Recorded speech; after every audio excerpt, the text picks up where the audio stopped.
AI는 전력을 먹는 하마거든요. 이 막대한 AI 전력 수요를 감당할 유일한 해답은 원전이기 때문에 그렇거든요. AI 시대는 전력이 곧 국력이 되는 시대죠. 전 세계적으로 K원전의 기술력하고 수출 경쟁력은 여전히 유효합니다. 최근 발표되는 뉴스들을 보게 되면 AI 확산으로 전력 수요가 늘어나고 있는 상황에서 원전 산업의 중요성은 더 커지고 있다고 보시나요? 제 대답은 두말할 나위 없이 그렇다. 아니, 압도적으로 커지고 있다. 이렇게 말씀드리고 싶습니다. AI 혁명은 단기적인 유행이 아니라 인류 문명의 패러다임을 바꾸는 거대한 흐름인데요. 그리고 이 거대한 흐름의 가장 밑바닥에는 사실 전력이 있습니다. 중요성이 더 커지는 이유 첫 번째는 AI는 전력을 먹는 하마거든요. 최근에 증권사 리포트들을 보게 되면 AI 데이터 센터의 전력 소모량에 대한 어떤 전망치가 매번 상향 조정되고 있다는 거죠. GPU 하나가 에어컨 한 대 수준의 전력을 소모한다라는 얘기가 나올 정도로 챗 GPT 같은 대규모 언어 모델을 학습시키고 운영하는 데는 정말 천문학적인 전력이 필요하니까요. IEA의 최근 보고서에 따르게 되면 2030년까지요, 데이터 센터 전력 소비는 2배 증가할 거고, 미국은 2028년까지 3배 증가할 거다라고 하는 보고서가 있습니다. 지금 보이시는 이 자료가 그 내용이고요. 2024년과 2025년을 거치면서 AI 기술이 폭발적으로 발전했죠. 이미 미국의 주요 전력 회사들이 데이터 센터 증설로 인한 전력 부족 사태를 우려하면서요, 신규 전력 공급에 대한 어떤 확보에 비상에 걸렸다라고 하는 뉴스는 여러분들이 심심치 않게 들어보셨을 겁니다. 향후 몇 년 안에 전력 소비량이 지금의 몇 배가 될 거라고 하는 전망은 이제 보편적인 관측인 것 같습니다. 중요성이 더 커지는 이유 두 번째는 이 막대한 AI 전력 수요를 감당할 유일한 해답은 원전이기 때문에 그렇거든요. AI 데이터 센터가 24시간 365일 안정적으로 그리고 끊임없이 단 1초의 정전도 막대한 손실로 이어질 수 있기 때문이거든요. 재생에너지만으로는 한계가 명확합니다. 아무리 발전해도 해가 지거나 바람이 불지 않으면 전력을 사용할 수 없겠죠. 이 간헐성이라고 하는 치명적 단점 때문에 대규모 AI 데이터 센터의 주력 전원으로 사용하기는 어렵겠죠. 화력 발전은 기후 변화 시대에 더 이상 이제 답이 될 수 없죠. 탄소 중립 목표를 달성하기 위해서 전 세계가 화석 연료 사용을 계속해서 줄이고 있거든요. AI 때문에 다시 화력 발전 비중 늘릴 수 없는 그런 노릇이니까요. 바로 이 지점에 퇴근하고 월 50만 원만 더 벌어볼까 하시는 분들 많으시죠? 요즘 인기라는 블로그 부업이 있어서 잠깐 소개해드릴게요. AI가 대신 글을 써주고 블로그에만 올리면 구글에서 매달 수익이 들어오는 방식으로 얼굴 노출 안 해도 되고 비용도 안 들어서 중장년층 사이에서 특히 인기라고 해요. 궁금하신 분들은 고정 댓글에서 무료 강의 링크 받아가세요. 원자력 발전의 독보적인 강점이 빛을 발할 수 있습니다. 또한 원전은 발전 과정에서요, 온실가스를 배출하지 않는 청정 에너지죠. AI 시대의 폭발적인 전력 수요를 충족시키면서 ESG 경영이라든지 그리고 탄소 중립 목표를 달성할 수 있는 거의 유일한 수단이 원전 같습니다. 그리고 수입하는 화석 연료 의존도를 줄여가지고요, 국가 에너지 안보를 강화하는 데도 핵심적인 역할을 합니다. 중요성이 더 커지는 이유 세 번째는 전 세계적인 원전 르네상스가 이미 시작됐다라고 하는 거죠. 과거에 이제 후쿠시마 사고로 인해서 주춤했었던 원전 산업이요, 이제 핵심 산업으로 재평가받고 있습니다. 미국, 프랑스 같은 주요 선진국은 물론이고요, 개발도상국들도 원전 건설과 원전 확대를 적극적으로 추진하고 있죠. 특히 SMR은 원전 산업의 게임 체인저로 불리고 있잖아요. 시장에 큰 주목을 받고 있습니다. 기존의 대형 원전에 비해서 안정성이나 또는 건설 기간의 단축이나 그리고 유연한 배치 같은 장점으로 인해서 AI 데이터 센터나 또는 산업단지 인근에 직접 전력을 공급하는 분산형 전원으로 지금 현재 굉장히 각광을 받고 있습니다. AI 혁명은 이제 시작입니다. 전력 수요는 앞으로도 기하급수적으로 늘어날 거고요. 이 거대한 흐름 속에서 원전 산업은 필수적인 인프라로 자리매김할 수밖에 없다라고 판단하고요. AI 시대는 전력이 곧 국력이 되는 시대죠. 그리고 그 전력의 안정적이고 청정한 공급을 책임질 핵심 산업이 바로 원전이라는 거 명심하셨으면 좋겠고요. 이 거대한 트렌드 속에서 지혜로운 투자를 통해서 기회를 잡으셨으면 좋겠다라는 말씀 드립니다. 최근 원전주 조정은 추세가 꺾인 흐름이라고 보시나요? 아니면 과정이라고 보시나요? 지금 원전주의 조정은 거대한 그 상승을 위한 과정일 뿐 결코 추세가 꺾인 흐름이 아니다라고 말씀드리고 싶고요. 강한 상승 추세 속에서 건전한 조정은 물론 필수적이잖아요. 마치 마라톤 선수가요. 오르막길을 달리다가 잠시 숨을 고르거나 또는 잠시 쉬었다가 물을 마시는 것하고 똑같다라고 봅니다. 지치고 힘든 약한 손들은 털어내고 더 멀리, 더 높이 뛰기 위한 숨고르기라고 해석을 하고요. 최근 글로벌 에너지 동향을 종합적으로 분석을 해서 말씀을 좀 드리면 첫 번째는 거시경제 불확실성에 따른 일시적인 조정이다라고 말씀드립니다. 현재는 고금리 또는 고환율이라고 하는 정말 매크로 불확실성이 시장 전반에 걸쳐서 부담을 좀 주고 있는데요. 기업들의 자금 조달 비용 증가라든지 또는 경기 침체 우려 같은 여러 악재가 복합적으로 작용하면서 투자 심리가 지금 굉장히 많이 위축된 그런 상황이잖아요. 원전주만 유독 조정을 받는 게 아니라 시장 전반적으로 관망세가 짙어지면서 상승 피로감을 해소하는 과정이다라고 보시는 게 가장 좋을 것 같고요. 에너지 관련 기업들의 여러 실적 전망 보고서들을 본다라고 해도 단기적인 원자재 가격의 변동이나 또는 매크로 이슈에 따른 수익성 둔화 우려가 있지만 장기적인 전력 수요 성장세는 변함없이 긍정적으로 보고 있다라고 하는 게 첫 번째입니다. 두 번째는 단기적인 차익 실현 매물이 출회가 된 걸로 보고 있는데요. 이 원전주들이 AI발 전력 수요 급증 기대감 그리고 정부의 원전 확대 정책에 힘입어서 꽤 큰 폭의 상승을 보여왔잖아요. 이렇게 단기간에 이제 주가가 많이 오르다 보니까 일부 투자자분들은 이 시점에서 수익을 확정하려고 하는 움직임을 보일 수 있겠죠. 이거는 뭐 자연스러운 시장 순리잖아요. 다만 단기적인 차익 실현 매물이 추세 전환을 의미하는 것은 절대 아닙니다. 오히려 조정 후에 더 탄탄한 기반을 다지고 올라설 가능성이 높다라는 시그널로 해석할 필요가 있을 것 같고요. 세 번째는 원전 산업의 펀더멘털은 여전히 강력하다라고 말씀드립니다. 배가 산으로 가면 안 되잖아요. 중요한 건 기업의 본질적인 가치하고 산업의 성장 동력이잖아요. 우선 AI 전력 수요를 보게 되면 AI 데이터 센터의 전력 수요는 이제 시작인 것 같습니다. 이 막대한 수요를 안정적으로 그리고 친환경적으로 감당할 수 있는 유일한 대안은 원전밖에 없죠. 글로벌 에너지 기관들의 이 보고서들은 향후 10년 이상 전력 수요가 폭증할 것으로 예고하고 있고 그로 인해서 원자력 발전의 역할 확대를 필수적이다라고 보고 있습니다. 그리고 글로벌 원전 르네상스도 이제 개화가 됐는데요. 미국, 유럽 그리고 아시아를 비롯해서 전 세계적으로 원전 건설과 원전 재가동 움직임이 활발하잖아요. 특히 SMR 개발 경쟁은 더욱 치열해지고 있기 때문에 이건 원전 산업의 새로운 성장 동력이 될 것이라고 충분히 저는 판단하고 있고요. 거기에 K원전의 기술력하고 수출 경쟁력은 여전히 유효합니다. 최근 발표되는 뉴스들을 보게 되면 해외 수주 가능성도 꾸준히 제기되고 있으니까요. 나아가서 국내외 정부의 원전 확대 정책 기조는 변함이 없다라는 거죠. 탄소 중립 목표 달성이라든지 또는 에너지 안보 강화라고 하는 이 두 마리 토끼를 잡기 위해서 원전의 중요성은 앞으로도 더욱 부각될 수밖에 없습니다. 결론적으로 지금의 원전주 조정은 상승 추세가 꺾인 게 전혀 아니고요. 앞으로 더 큰 도약을 하기 위한 숨고르기, 그러니까 건강한 가격 조정 과정이다. 이렇게 보는 게 합리적이다라고 말씀드리고요. 오히려 장기적인 안목을 갖고 계신 투자자분들은 저가 매수의 기회가 지금이 아닐까라고 말씀드리고 싶습니다. 대형 원전과 SMR 중에서 현재 시장이 더 주목해야 할 영역은 어디라고 보시나요?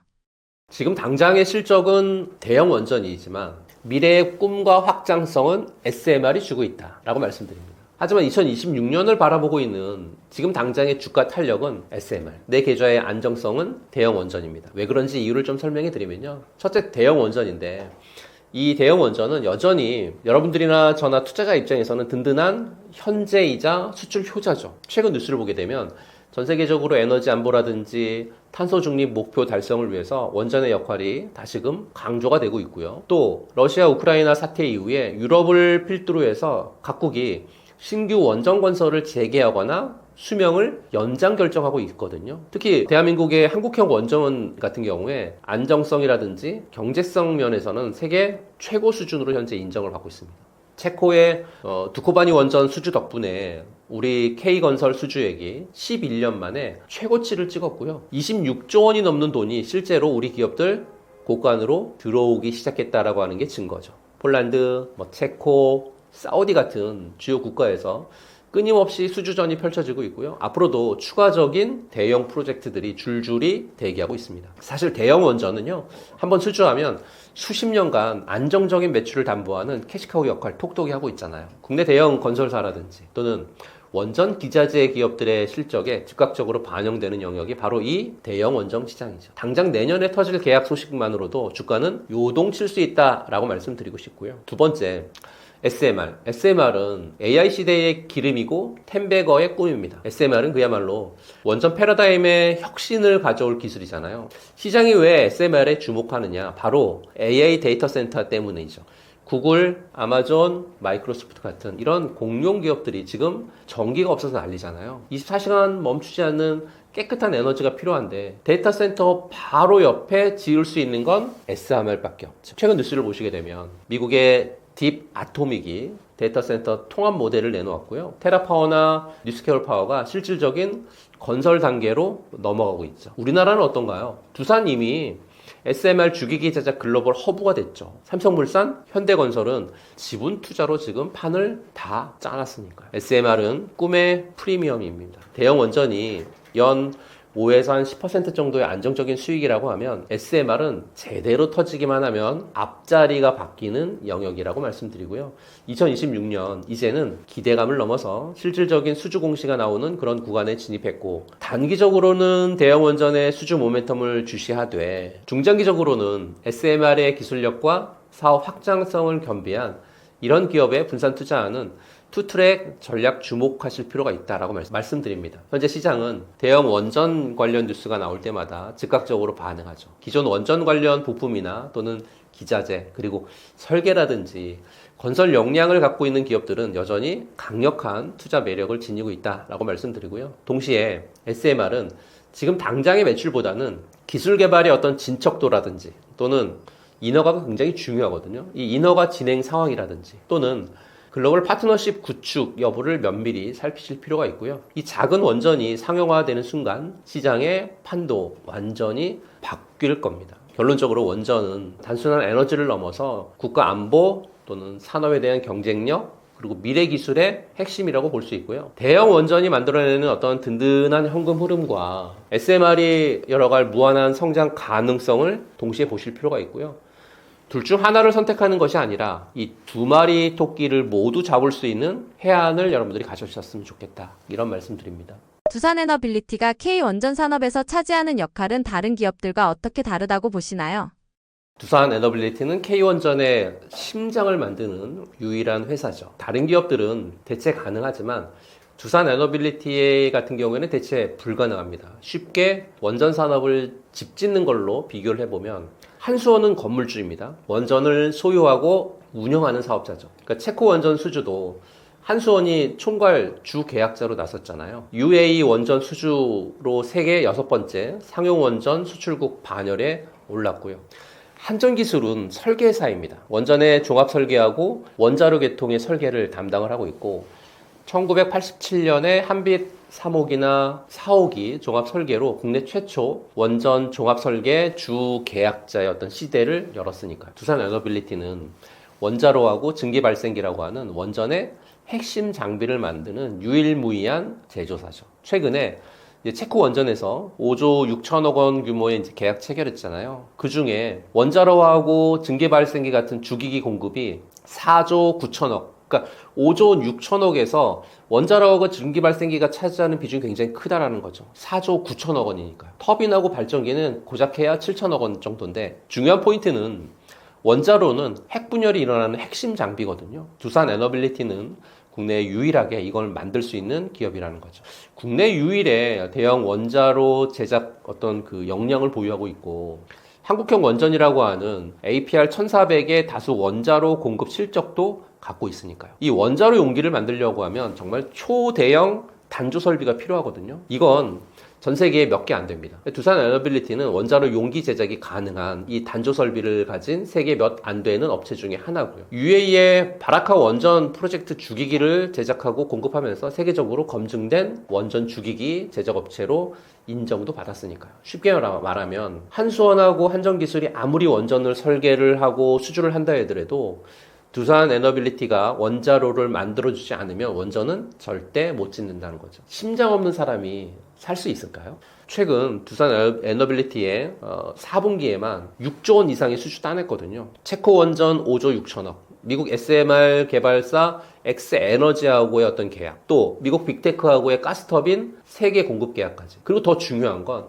2026년부터 2031년까지 총 8천억 원을 투자해가지고요. 대한민국 창원에 SMR 전용 공장 구축한다라고 발표했거든요. 이를 통해서 연간 한 20개 정도의 SMR 제작 시설을 갖출 계획이죠. 왜 이렇게 공격적으로 투자하냐고요? AI 데이터 센터 확대에 필요한 전력 공급이 화두로 떠오르고 있기 때문에 SMR 수요가 빠르게 늘 수밖에 없다라고 하는 판단 때문에 이렇게 늘리고 있는 것 같습니다. 여기서 투자자들이 놓치면 안 되는 포인트가 있는데요.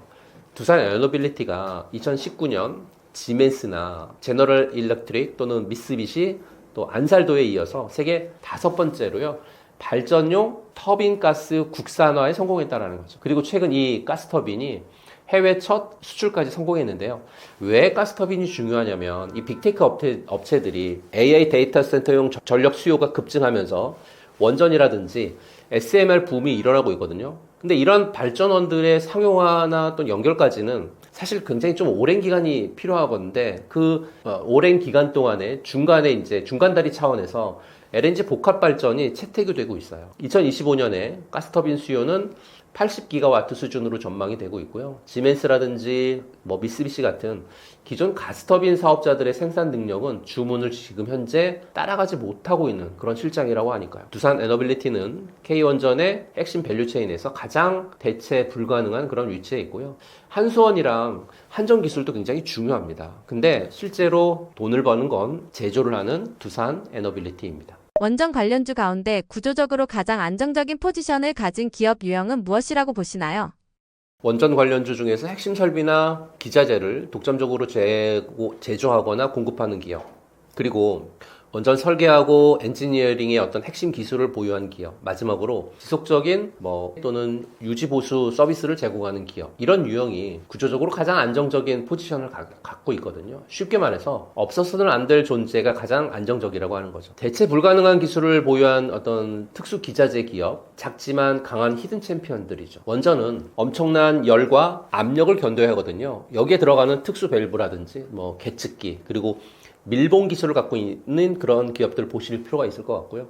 최근 증권사 보고서를 보게 되면 미국의 AI 데이터 센터용 SMR 시장이 열리면서 이 특수 부품 부족 현상이 굉장히 심각하다고 합니다. 그러니까 아무 업체나 못 만드는 거잖아요. 미국의 그 기계학회 인증 같은 까다로운 자격을 갖춘 소수 기업만이 현재 이 시장을 나눠 먹고 있고, 기업으로 말씀드리면 우진이라든지 또는 BHI 같은 종목들이 여기에서 지금 주목을 받고 있습니다. 설계가 바뀌고 원전 크기가 줄어들어도 결국 핵심 부품은 들어가야 되기 때문이죠. 다음은 운영과 정비를 맡은 그런 기업들인 것 같아요. 집을 지으면 돈을 한 번에 크게 벌 수 있습니다. 하지만 그 집에 60년 동안 살면서 고장난 거 고치고 청소하고 관리해주는 비용을 생각해 보시면 그게 원전에서는 O&M 영역인데요. 가장 구조적으로 안정적인 포지션 1위는 바로 한전 KPS 같은 정비 전문 기업이죠. 최근 기사를 보게 되면 체코나 폴란드, 이제는 UAE까지 우리가 지은 원전이 전 세계에서 늘어나고 있는데요. 원전은 한번 돌리기 시작하면요, 안전 때문에라도 무조건 1년 내지 2년마다 정기 점검을 받아야 됩니다. 이건 법이에요. 그러니까 경기가 나쁘든 좋든 원전이 서지 않는 한 매출이 따박따박 들어오는 구독형 수익 모델이라고 하는 거죠. 건설주는 수주 공백기에 휘청거리겠지만 정비주는 원전이 늘어나면 늘어날수록 실적이 우상향하는 정말 무서운 안정성을 갖고 있습니다. 마지막은 설계하고 엔지니어링 기업인 것 같아요. 한전기술 같은 설계 전문 기업이죠. 원전은 짓기 전에 설계만 몇 년을 하거든요. 지금 2025년 말 현재 정부의 11차 전력 수급 계획 기본서에 따르게 되면 신규 원전 3개 건설이 현재 구체화되어 있고요. 여기에 SMR 표준 설계까지 이 모든 일의 시작점은 바로 설계입니다. 설계 기업의 무서운 점은 독점적인 지위죠. 우리나라에서 대형 원전 개통 설계를 제대로 할 수 있는 곳이 여기 말고 또 있나요? 없습니다. 국가 정책과 함께 가는 구조적인 독점주. 이건 주식하는 여러분들이나 제가 가장 사랑하는 해자가 있는 종목이죠. 수익률의 한방은 SMR 관련주나 제작사인 두산 에너빌리티에서 나오겠지만 내 계좌의 하방을 지지해주는 어떤 기둥은 무조건 ONM 설계에서 나오죠. 나는 변동성이 좀 싫고 연금처럼 원전주 가져가고 싶다 하시는 분들은 정비하고 서비스 비중이 높은 그런 기업들을 보시면 좋을 것 같고요. 나는 정책의 수혜를 가장 먼저 독점적으로 누리고 싶다 하시는 분들은 엔지니어링 기업이 답이죠. 2026년은 K원전이 본격적으로 해외 영토를 확장하는 그런 해가 될 거고요. 이 구조적 안정성을 갖고 있는 종목 하나쯤은 포트에 묵직하게 넣어두셔야 주가가 좀 흔들려도 웃으면서 가족분들과 함께 새해를 맞으실 수 있을 거다라는 말씀 드립니다. 원전 섹터에 투자할 때 가장 중요하게 체크해야 할 포인트는 무엇이라고 보시나요? 핵심 포인트 첫 번째는 정부 정책 같아요. 원전은 거대한 인프라 사업이기 때문에 정부의 지원과 규제 없이는 제대로 성장하기 어렵거든요. 최근 글로벌 에너지 시장은 러시아하고 우크라이나 사태로 인해서 에너지 안보의 중요성 극대화되었고 많은 국가들이 원전 다시 주목하고 있잖아요. 스웨덴만 봐도요, 한때 탈원전 정책을 추진했고 하지만 2022년에 정권이 바뀐 이후에 정책 방향을 전환합니다. 그래서 2035년까지 최소 2개, 2045년까지 총 10개의 대형 원자로를 목표로 해서 신규 원전 도입을 현재 추진하고 있거든요. 또 안정적인 전력 공급을 위해 가지고 2045년까지 전력 소비량의 60% 이상 증가할 걸로 예상을 하고 있어서 원자력 발전의 필요성 굉장히 크게 절감하고 있습니다. 우리나라뿐만 아니라 전 세계적으로 기후변화 대응이라든지 에너지 안보 강화를 위해서 원전의 필요성 인식하고 있는 그런 국가들 많이 지금 늘고 있고요. 가장 큰 변화의 물결이죠. 그러면 정부의 원전 확대 기조가 지속이 되겠죠. 거기에 글로벌 시장에서 한국형 원전의 경쟁력 유지가 되겠죠. 이런 부분들은 정말 꾸준히 여러분들이 보셨으면 좋겠고요. 핵심 포인트 둘째는 K원전의 수출 경쟁력, 거기에 SMR의 상용화 부분인 것 같아요. 이제 국내 시장만 보고 원전에 투자하시면 안 된다는 건 뭐 많은 분들이 아실 건데요. 글로벌 시장이 진짜 대박을 터뜨리는 곳이죠. 뭐 폴란드, 체코, 사우디, 그리고 최근에 이제 부상하고 있는 루마니아 같은 주요 수주 어떤 후보국들하고의 막판 조율 상황이라든지 또는 대한민국 기업들이 갖고 있는 기술적 어떤 우위가 얼마나 강력한지를 좀 파악하실 필요가 있고요. 특히 이 SMR은 미래 원전 시장의 게임 체인저다라고 계속 강조해 드리고 있거든요. 우리 기술로 개발 중인 이 SMR이 언제쯤 상용화 단계에 진입을 하고 세계 시장에서 독보적인 경쟁력을 갖고 있는지 그 속도하고 진척도는 여러분들이 정말 면밀히 들여다볼 필요가 있습니다. 해외 수주 한 건 터지면 관련 주식들 날아가는 건 시간 문제라고 말씀드리고요.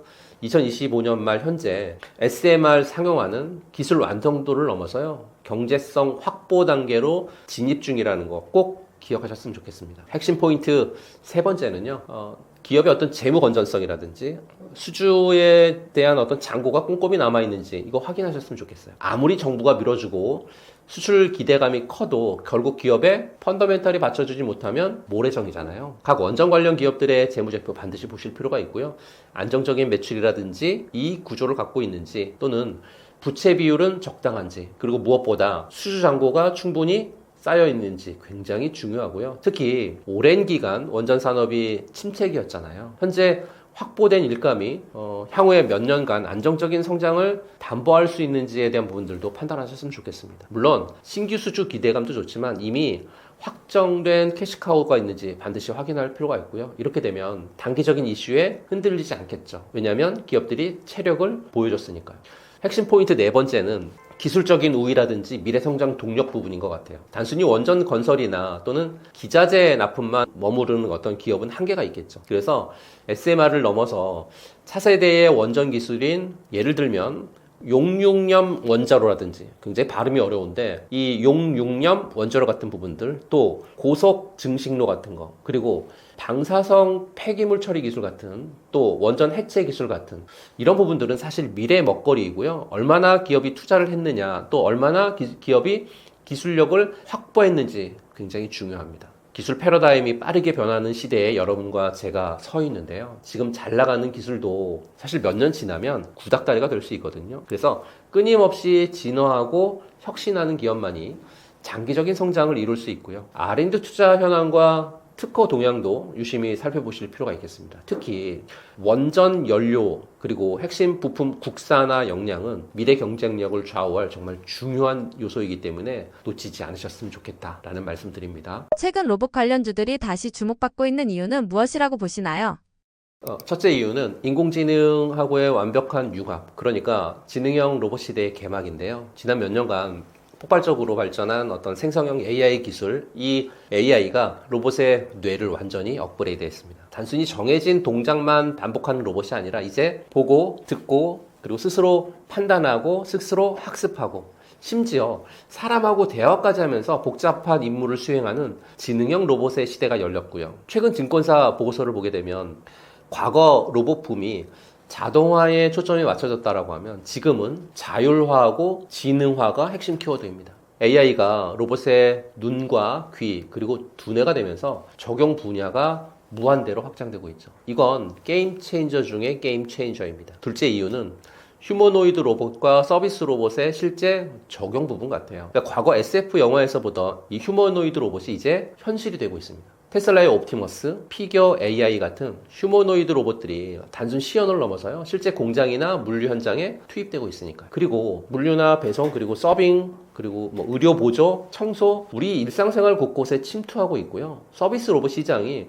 폭발적으로 성장하고 있습니다. 고령화로 인한 만성적인 어떤 인력난이라든지 생산성 향상에 대한 압박이라든지 로봇 도입을 가속화하는 가장 강력한 동력이 되고 있으니까요. 로봇은 비싸다라고 하는 인식도 서비스 로봇 확산으로 초기 투자 비용이 굉장히 줄어들었거든요. 그래서 빠르게 바뀌고 있습니다. 더 이상 공장만의 이야기가 아닌 거죠. 세 번째 이유는 각국 정부의 강력한 정책, 거기에 글로벌 기업들의 투자 확대 부분인 것 같아요. 이 로봇 산업은 이제 단순한 기술 산업을 넘어서요, 국가 경쟁력을 좌우하는 핵심 산업으로 자리매김했으니까요. 우리 정부는 물론 미국, 유럽, 일본, 중국 같은 이 주요국 정부들도 자국 로봇 산업 육성을 위해서 천문학적인 예산, 또 정책 지원 아끼지 않고 있으니까 거기에 스마트 팩토리, 디지털 전환 같은 이런 키워드 아래에서 로봇 도입 장려하고 있으니까 거기에 그것뿐만 아니라 아마존이나 구글, 마이크로소프트, 엔비디아 같은 글로벌 빅테크 기업들이 로봇 인수라든지 합병이라든지 대규모 투자 계속하고 있고, 이들이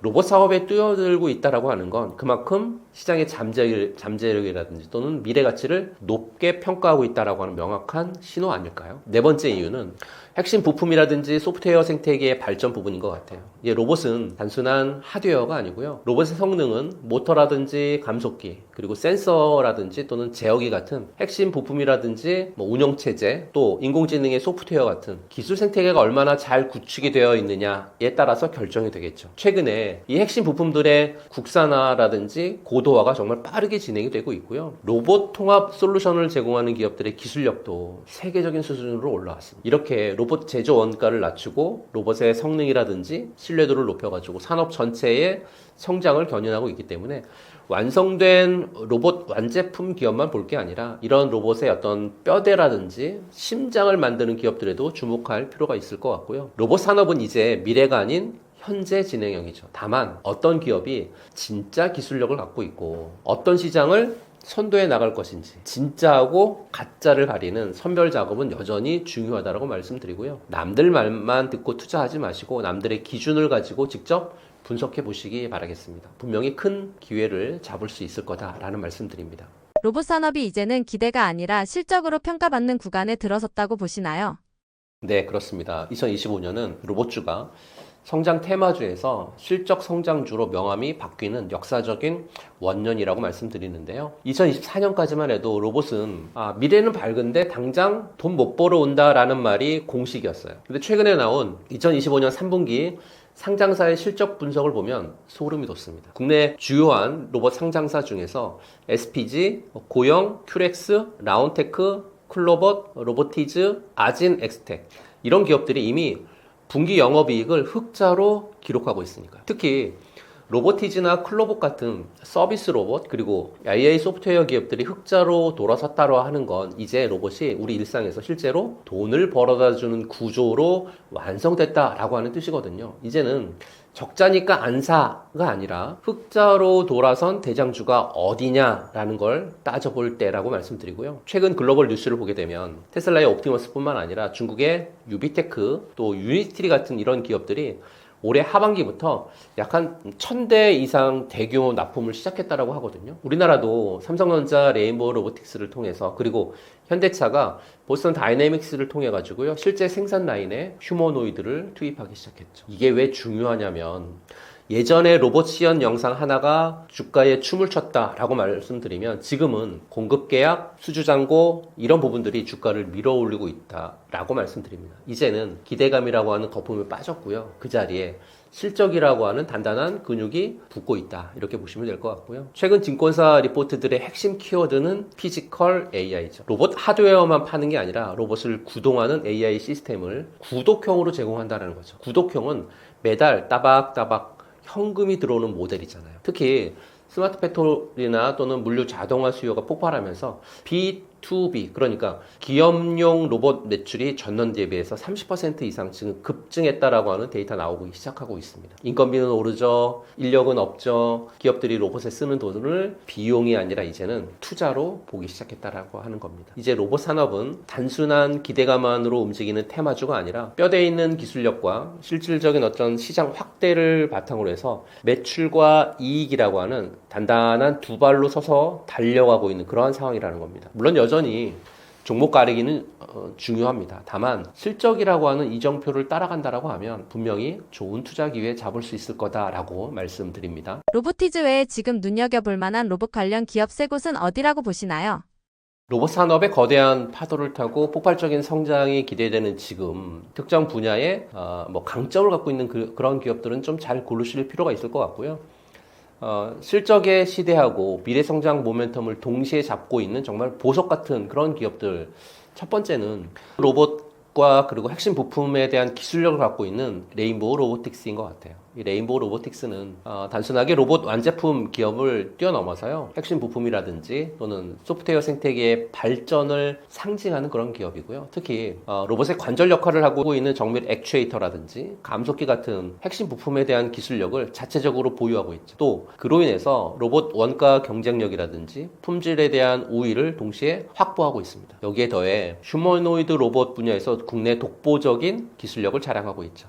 삼성전자하고의 어떤 전략적 협력 관계가 이 회사의 미래 가치를 한층 더 높이고 있으니까요. 글로벌 빅테크 기업들이요. 로봇 산업에 어떤 대규모 투자를 하고 있는 지금 시점에 레인보우 로보틱스가 갖고 있는 핵심 부품에 대한 어떤 기술력 또 휴머노이드 로봇 개발에 대한 역량 거기에 장기적인 관점에서의 엄청난 성장 잠재력 굉장히 많이 갖고 있다고 판단하고요. 단순히 꿈만 꾸는 그런 기업이 아니라 이미 실현 가능한 기술로 시장을 선도하고 있는 그런 기업이기 때문에 레인보우 로보틱스 잘 보실 필요가 있을 것 같고요. 두 번째는 협동 로봇 시장의 선두주자인 두산 로보틱스입니다. 두산 로보틱스가 이미 국내 협동 로봇 시장에서 확고한 1위자를 굳혔고요.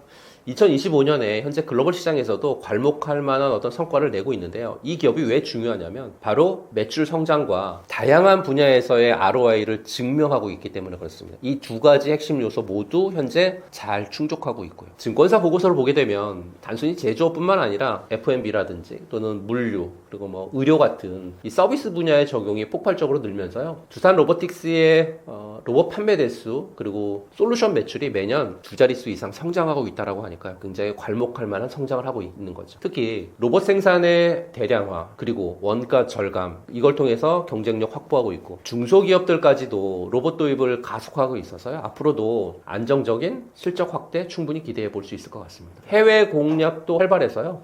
글로벌 마켓쉐어 확대도 눈여겨볼 필요가 충분히 있을 것 같습니다. 세 번째는 로봇의 심장 그러니까 정밀 감속기 쪽에서의 강자인 SPG 보셨으면 좋겠습니다. 로봇이 움직이려고 하면 감속기라고 하는 정말 핵심 부품이 반드시 필요하잖아요. 마치 자동차 엔진의 변속기 같은 역할을 하고 있으니까요. SPG가 이 정밀 감속기 분야에서 국내 최고의 기술력, 거기에 생산 능력 갖고 있는 기업이고, 왜 SPG냐면 로봇 산업이 실적의 시대로 접어들잖아요. 그러면 로봇 생산량이 폭발적으로 늘겠죠. 이에 따라서 핵심 부품인 감속기 수요도 기하급수적으로 증가하겠죠. 과거에는 고가의 핵심 제품에 의존했습니다. 근데 SPG가 국산화에 성공하면서 로봇 생산의 대량화에 그리고 원가 절감에 결정적인 기여를 하고 있죠. 서비스 로봇부터 협동 로봇, 산업용 로봇까지 모든 로봇에 SPG에 감속기가 들어간다 생각해 보시면 굉장히 웃을 일이 많으실 것 같아요. 로봇 산업 전체 성장에 비례해서 매출과 이익이 늘어나는 로봇 산업에 숨겨진 진주 같은 기업이 저는 SPG라고 말씀드립니다. 앞서 말씀드린 이 세 가지 기업들은 로봇 산업의 실적의 시대를 이끌어갈 강력한 주역들이다라고 저는 확신하고요. 물론 투자에는 항상 신중해야 되잖아요. 여러분 스스로 더 깊이 분석하고 판단하는 그런 지혜를 가지셨으면 좋겠다라는 말씀드립니다. 이 세 기업을 추천하신 구체적인 이유는 무엇인가요? 레인보우 로보틱스를 한마디로 정의하면 꿈이 아닌 삼성이라는 현실입니다. 제가 이 종목을 첫 번째로 꼽은 이유도 자회사 편입 그 이상의 시너지 때문인데요. 최근 뉴스를 보게 되면 삼성전자가 콜옵션 행사하면서 지분 35% 확보했잖아요. 그러니까 명실상부한 삼성의 로봇 자회사죠. 특히 휴보의 아버지라고 불리고 있는 이 오준호 교수님이 삼성 미래 로봇 추진 단장으로 부임하면서요. 기술의 중심축이 완전히 이동했습니다. 2025년 하반기부터 삼성전자 반도체 라인에 양팔 로봇인 RBY1이 투입되기 시작했다라고 하는 기사 보셨을 건데요. 단순 시연용이 아니라 정말 돈을 아껴주는 생산 설비로 인정을 받았다고 하는 그런 뜻이거든요. 삼성이 만든 AI 반도체가 이들의 로봇의 뇌로 들어가죠. 그러면 삼성 AI 플러스 레인보우의 하드웨어 조합은 향후 글로벌 시장에서도 대적할 상대가 몇 없다고 판단합니다. 두 번째로 말씀드린 두산 로보틱스, 한마디로 정의하면 로봇계의 애플을 꿈꾸는 플랫폼 리더 기업이다 라는 말씀드립니다. 두산은 이제 단순한 기계 회사가 아니고요, 소프트웨어 생태계를 장악하기 시작했고, 최근에 영국 매체인 매뉴팩처링 디지털 보고서의 발표가 있었어요. 지금 보시는 이런 자료인데요. 이 조사에서 가장 눈에 띄는 대목은 한국 기업인 두산 로보틱스가 글로벌 10위 안에 진입했다라는 거죠. 매체는 두산 로보틱스가 시장 점유율 1%를 기록하면서 글로벌 거대 기업들하고 어깨를 나란히 했다라고 분석했으니까. 특히 북미 시장에서 점유율이 폭발적으로 늘고 있고, 지난 7월에 미국 자동화 기업인 오넥시아를 인수한 효과가 실적으로 찍히기 시작했다라고 하는 고무적인 얘기까지 합니다. 스마트폰의 iOS처럼 로봇도 앱으로 구동하는 다트 스위트 생태계가 이제 표준이 되고 있는데요. 이제 하드웨어 판매 수익보다 구독 그리고 소프트웨어의 어떤 수익 비중이 점점 높아지는 시점에 진입했죠. 로봇을 제일 잘 만드는 회사는 많지만 로봇을 가장 쓰기 쉽게 만드는 회사는 두산이라고 말씀드립니다. 그래서 대중화의 최대 수혜주라고 저는 판단하고 있습니다. 세 번째로 말씀드렸던 SPG를 한마디로 정의하면 어떤 로봇이 이기든 돈을 버는 기업이다 라고 말씀드립니다. 로봇 완제품 기업들이 전쟁을 벌일 때 가장 편안하게 수익을 낼 수 있는 곳은 바로 핵심 부품주거든요. SPG는 국내 유일하게 정밀 감속기 세 종류를 모두 양산에 성공하죠. 최근 2025년 결산 리포트를 보게 되면 해외 매출 비중이 무려 77%, 80% 가깝게 해외 매출 비중이거든요. GE라든지 코카콜라, 스트라이커 같은 글로벌 거물들이 SPG의 부품을 지금 쓰고 있습니다. 2025년 5월 디트로이트에서 자동화 로봇 전시회가 있었는데, 거기에서 휴머노이드 전용 액추에이터가 2026년부터 본격 수주에 들어갈 예정에 있고요. 로봇의 몸집이 작아지고 정교해질수록 SPG의 가치는 천정부지를 뛸 겁니다. 그래서 금광을 캐는 사람보다 청바지를 파는 사람이 돈을 더 벌었다라는 말 아시잖아요. SPG가 저는 바로 그 청바지를 판매하는 판매자다라고 보시면 될 것 같고요. 아무리 좋은 종목도 언제 사느냐에 따라서 내 계좌의 색깔이 달라지겠지만, 특히 지금처럼 2026년 초장세를 앞둔 시점에는 매수 타이밍은 생명인데요. SPG, 두산 로보틱스, 레인보우 로보틱스 잘 보셨다가 눌림에 잘 매수하셨으면 좋겠다라는 말씀 드립니다. 로봇 투자에서 개인 투자자가 가장 조심해야 할 부분은 무엇이라고 보시나요?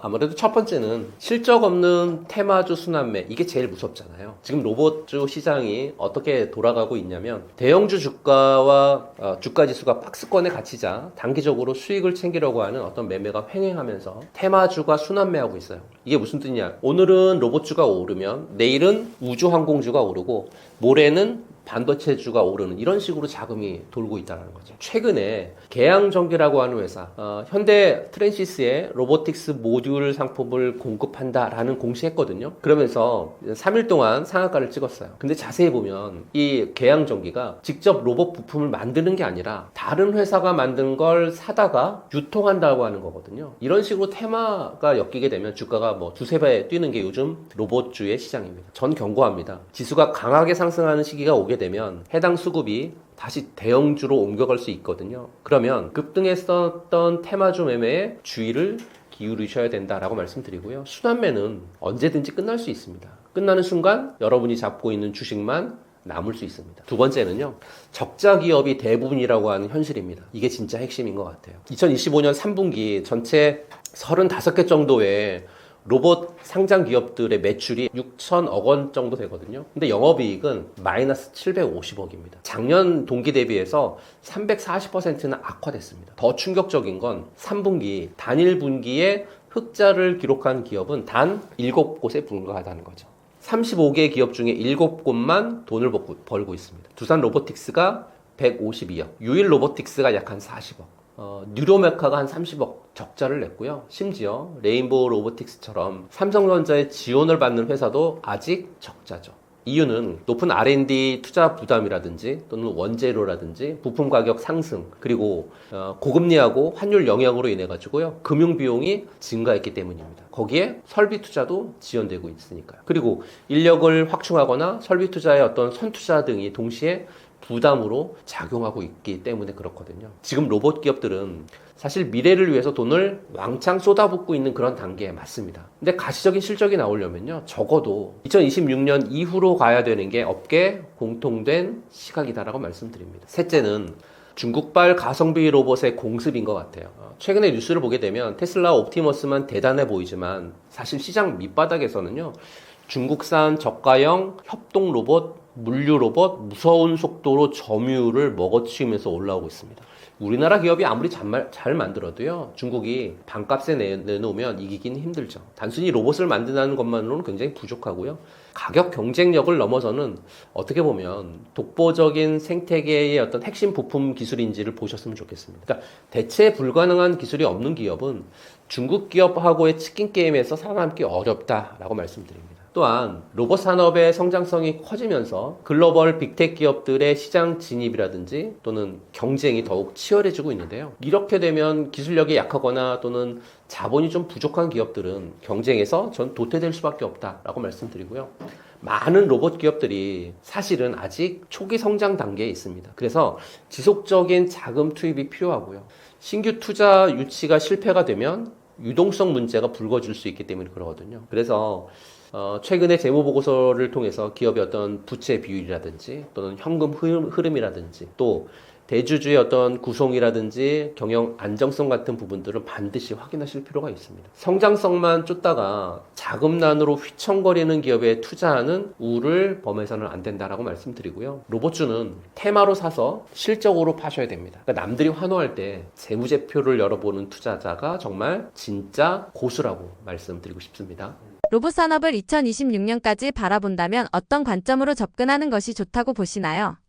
2025년 로봇주들이 기대감과 실적으로 증명하면서 정말 뜨겁게 달궈졌다라고 하면 이제 2026년은 거대한 대세 상승기를 어떻게 준비해야 될지 굉장히 고민을 많이 해야 되는 그런 연도인 것 같고요. 지금 여의도 증권사 어떤 최신 리포터들과 또 며칠 전에 발표된 글로벌 로봇 트렌드 보고서를 종합해서 말씀을 좀 드리면 2026년은 한마디로 로봇이 스스로 생각하고 행동하는 에이전트가 되는 원년이 될 거다라고 하는 얘기가 굉장히 많습니다. 2026년을 바라보는 핵심 핵심 관점을 정리해드리면 첫 번째 핵심 관점은 피지컬 AI예요. 단순하게 자동화를 넘어서 판단의 시대로 2026년이 됐다라는 거죠. 2025년까지 로봇이 정해진 일을 잘하는 정말 그런 기계였다라고 하면 이제 2026년은 피지컬 AI가 지배하는 시대죠. 이제는 언어 모델을 넘어서 대규모 행동 모델이 로봇에 탑재가 되겠죠. 로봇이 현장을 보고 스스로 어떻게 움직여야 효율적일까라는 부분들을 판단하는 거죠. 단순히 로봇 팔을 잘 만드는 하드웨어 기업보다는요, 로봇용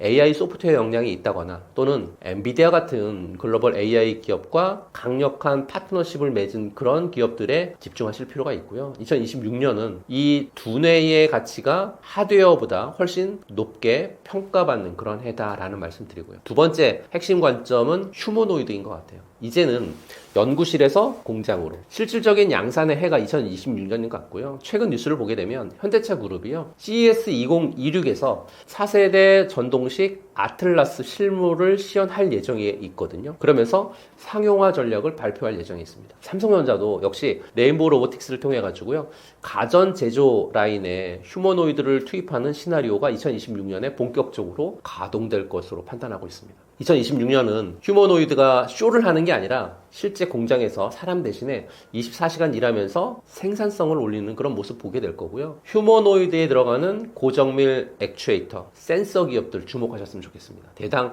수억 원 하던 로봇 가격이 양산을 통해서 가격이 낮아지기 시작하면 부품 수주 물량은 기하급수적으로 늘 수밖에 없으니까. 세 번째 핵심 관점은 비즈니스 모델의 혁명인 서비스 로봇의 시대가 펼쳐질 것 같아요. 2026년에 로봇을 한 대에 몇 억씩 주고 사는 게 아니라 정수기처럼 구독하는 시대가 된다라는 거죠. 이걸 바로 서비스형 로봇이라고 얘기하거든요. 인건비가 가파르게 오르고 있는 상황에서 중소기업이라든지 소상공인들이 로봇을 빌려 쓰기 시작한다라고 하면 시장의 침투율 저는 폭발할 거다라고 보고 있습니다. 이미 물류센터라든지 식당에서 이 모델이 안착이 됐고요. 2026년에는 건설이라든지 농업 또는 국방 분야까지 확산될 걸로 판단하고 있습니다. 그래서 일회성 판매 매출보다는 매달 들어오는 구독 매출 비중이 높은 기업을 찾으셨으면 좋겠고요. 이런 기업들은 경기가 안 좋아도요, 실적이 꺾이지 않는 안전한 어떤 성장주가 될 거다라고 말씀드립니다. 2025년이 로봇의 존재를 증명한 해였다라고 하면 2026년은 로봇의 지능이 돈이 되는 해입니다. 주식은 패러다임이 바뀌는 골든타임에 가장 큰 수익을 주거든요. 2026년은 로봇이 기계를 넘어서 우리의 지능형 파트너가 되는 그런 시점이기 때문에 이 파도를 잘 올라타느냐 또는 잘못타느냐가 여러분들의 향후 5년 계좌를 결정할 것으로 판단하고 있습니다. 최근 삼성전자 주가 흐름을 보면 시장 분위기가 확연히 달라진 모습인데 지금 흐름을 어떻게 해석하고 계신가요? 최근 삼성전자 주가 보면서 드디어 올 것이 왔다 뭐 이렇게 얘기를 하는 그런 흐름이 좀 전개되고 있거든요. 그러면서 이제 가슴 설레신 분들 굉장히 많은데요. 오늘 녹화하는 날이 공교롭게도 12월 26일인데요. 오늘 삼성전자가 사상 최고치를 찍는 그날이었습니다. 의미가 굉장히 남다른데 그동안 삼성이 예전만 못하다 또는 HBM에 밀렸다 이런 비관론이 시장을 짓눌렀지만 지금 시장의 공기는 완전히 달라진 것 같습니다. 왜 지금이 삼성전자의 역사적인 터닝 포인트인지 몇 가지 좀 짚어드릴 건데요. 터닝 포인트 첫 번째는 메모리 슈퍼사이클의 재진입, 이게 이제 확정된 부분인 것 같은데요. 2024년 말부터 시작이 된 D램이나 낸드 플래시의 가격 상승세가 올해 2025년 들어서면서 예상치를 좀 뛰어넘었죠. 그리고 AI 서버용 고용량 메모리 수요도 폭발했고요. 그러면서 재고가 소진이 됐고, 그리고 전통 IT 기기 수요 회복이 이제 맞물리면서 평균 판매 단가의 강세가 펼쳐지고 있었죠. 이는 그동안의 반도체 암흑기가 완전히 끝났다라고 하는 확실한 신호라고 해석할 수 있고요. 물량하고 가격이 동시에 오르는 이 골드크로스 구간에 진입하면서 삼성전자의 실적이 근간이 튼튼해지고 있다. 이렇게 보시면 좋을 것 같습니다. 터닝 포인트 두 번째는 온디바이스 AI 쪽에서의 선점인 것 같아요. 삼성의 HBM4 리더십이 시장 예상보다 훨씬 빠르게 확보해졌고 주요 AI 칩 고객사들의 러브콜이 쏟아지고 있는데요. 특히 지난 12월 21일 기사를 보면 엔비디아가 요구한 10GB를 넘어서 11GB 이상의 속도를 구현해내면서 최고 평가를 받았다고 하는 그런 소식까지 나왔으니까요. 특히 이제 일시 D램 코어라든지 4나노 3나노 파운드리 로직 다이의 환상적인 결합이 빛을 발했다라고 해석할 수 있는데요. 이렇게 되면 이제는 삼성전자가 추격자가 아니라 내년 상반기 공급을 앞두고 시장의 판도를 뒤엎는 주도권 탈환의 신호탄을 쏘아 올린 거라고 볼 수 있고요. 그리고 온디바이스 AI 시장에서 삼성전자 시스템 사업부의 엑시노트 있죠. 이 엑시노트 AI 칩 경쟁력이 부각이 되면서 AI 가속기 시장에서도 존재감을 드러낼 수밖에 없다라고 볼 수 있습니다. 삼성전자는 HBM만 잘하는 기업이 아니고요. 이 AI 시대의 모든 접점에서 핵심 반도체를 공급하는, 어떻게 보면 AI 토탈 솔루션 프로바이더로 진화하고 있다라고 말씀드리고요.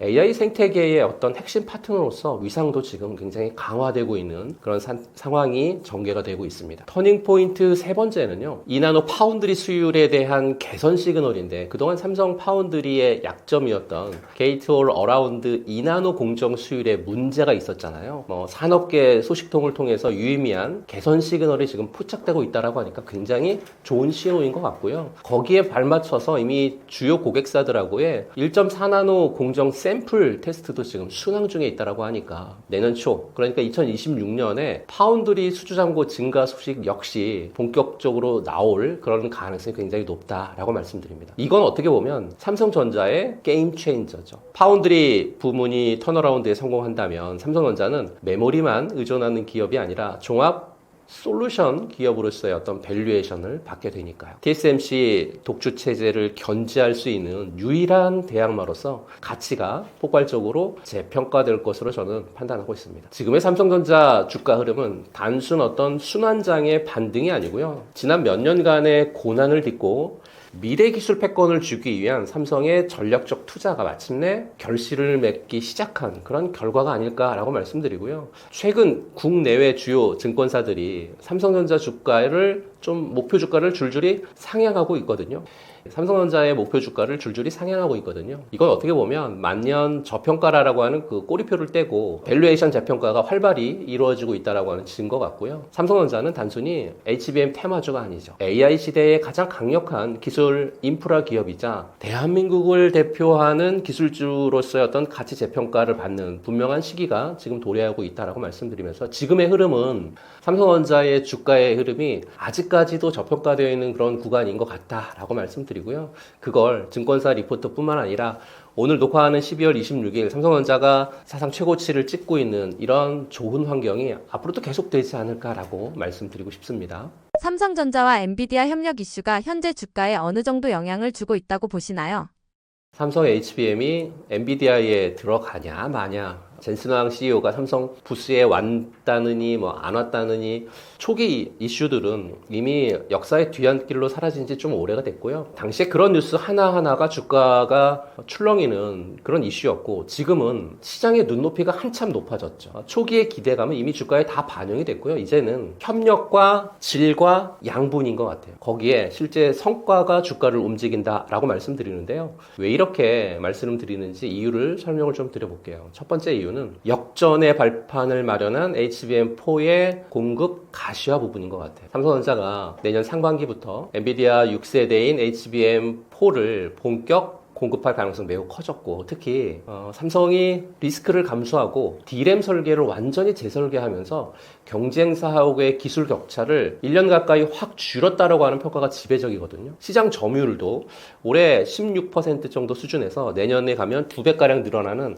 35%까지 뛸 거라고 하는 전망도 지금 나오고 있는 그런 상황입니다. 두 번째는요, 파운드리 쪽에서의 협력의 가시화 부분인 것 같아요. 그러니까 엔비디아의 차세대 AI 칩인 이 블랙웰의 파운드리 수주전이 최근 마무리 단계에 접어들었다고 하는 소식이 돌고 있거든요. TSMC가 여전히 주력 공급사는 맞습니다. 삼성전자가 3나노 게이트 올 어라운드 공정의 수율 안정화라든지 또는 가격 경쟁력을 앞세워가지고요, 상당 부분의 물량을 확보했다라고 하는 소식이 지금 증권사에서 조금씩 흘러나오고 있거든요. 만일 이게 사실이라고 하면 단순히 HBM 공급을 넘어서 엔비디아하고의 어떤 전략적 파트너십 수준으로 관계가 격상되겠죠. 이건 정말 엄청난 호재가 될 것으로 판단하고 있고요. 세 번째는 반도체 AI 팩토리하고 소겜2의 소식이에요. 더 놀라운 건 며칠 전에 발표가 된 소겜2 공급 소식이거든요. 엔비디아의 차세대 그래픽 카드하고 그리고 AI 가속기에 들어가는 이 모듈형 메모리에서 삼성이 점유율 1위를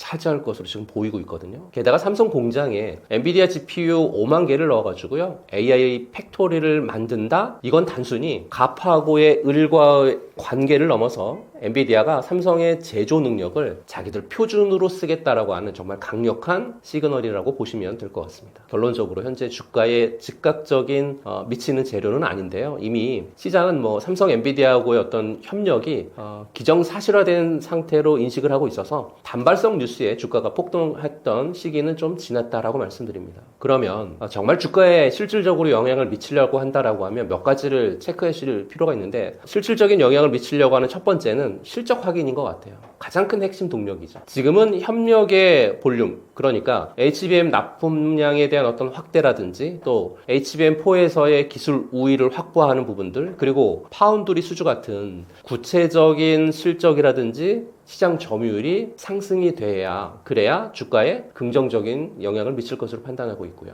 두 번째, 주가에 실질적으로 영향을 미치려면 엔비디아하고의 성장과 동반 상승인 것 같아요. 엔비디아가 여전히 AI 반도체 시장을 지배하고 있거든요. 엔비디아 실적이 고공행진하는 한 삼성전자 같은 핵심 서플라이어의 주가도 일정 부분 동반 상승할 수밖에 없는 그런 구조거든요. 하지만 엔비디아의 공급망 다변화 정책 때문에 얼마나 많은 파일을 삼성전자가 가져가느냐가 사실은 관건인 것 같습니다. 세 번째는요, 경쟁이 심화되면서 변동성이 좀 확대될 부분들을 체크하셔야 될 것 같아요. 그러니까 SK하이닉스하고는 HBM 쪽에서의 주도 경쟁, 그리고 TSMC하고 인텔 파운드리하고의 경쟁 계속될 거잖아요. 이 과정에서 나오는 뉴스 하나하나가 삼성전자의 주가에 단기적인 변동성을 줄 수 있으니까 정신 바짝 차리셨으면 좋겠습니다. 주식은 기대감으로 오르지만 결국 실적으로 완성되잖아요. 삼성전자하고 엔비디아하고의 어떤 협력은 이제 더 이상 호재성 이슈가 아니라 얼마나 잘 해내느냐 따라서 주가에 영향을 미치는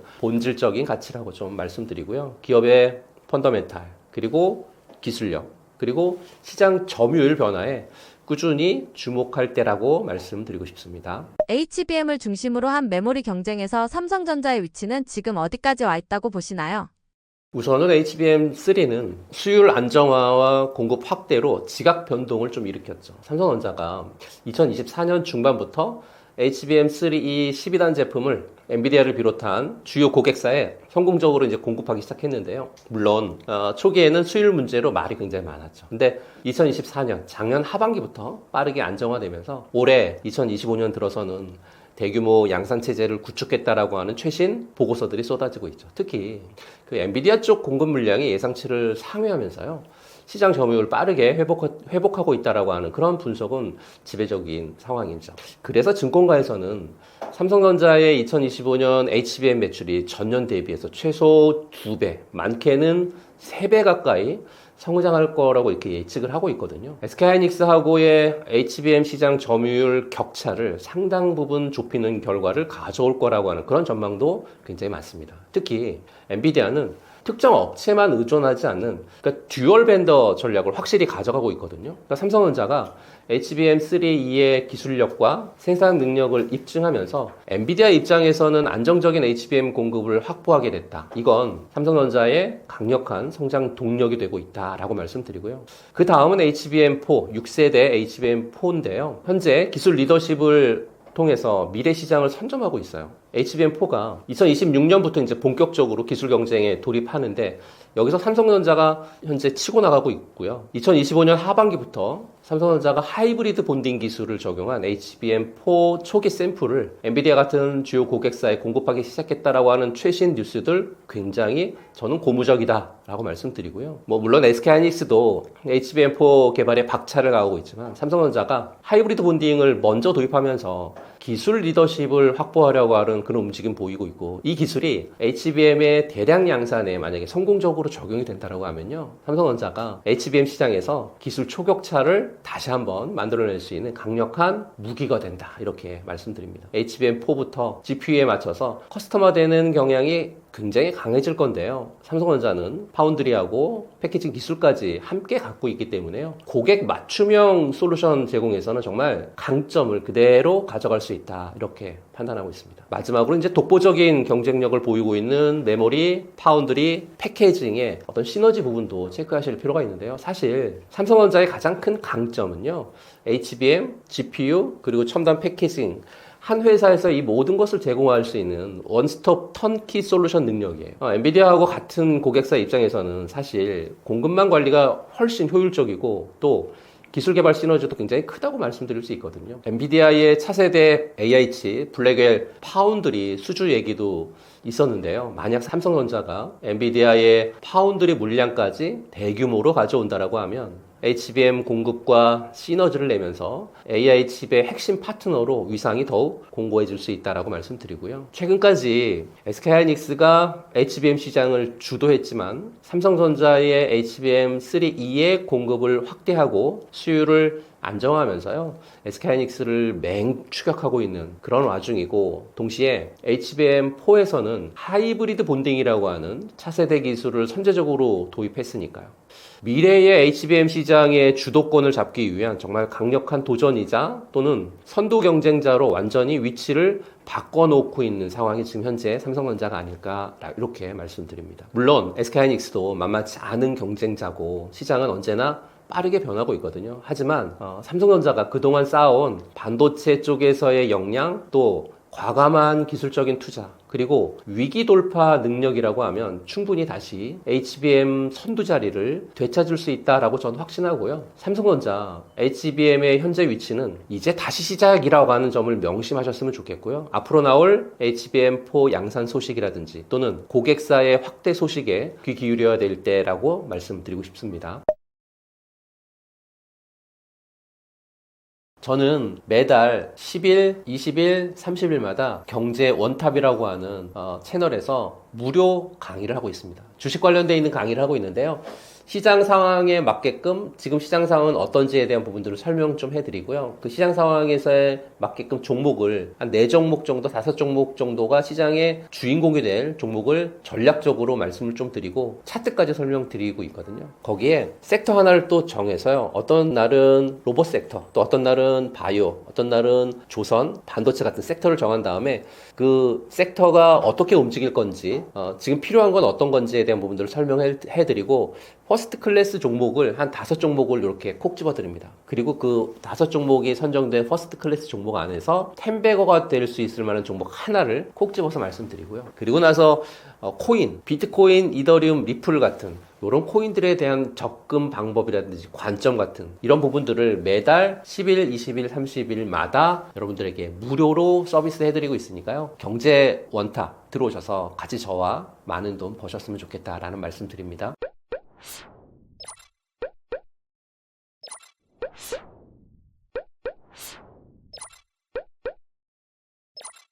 you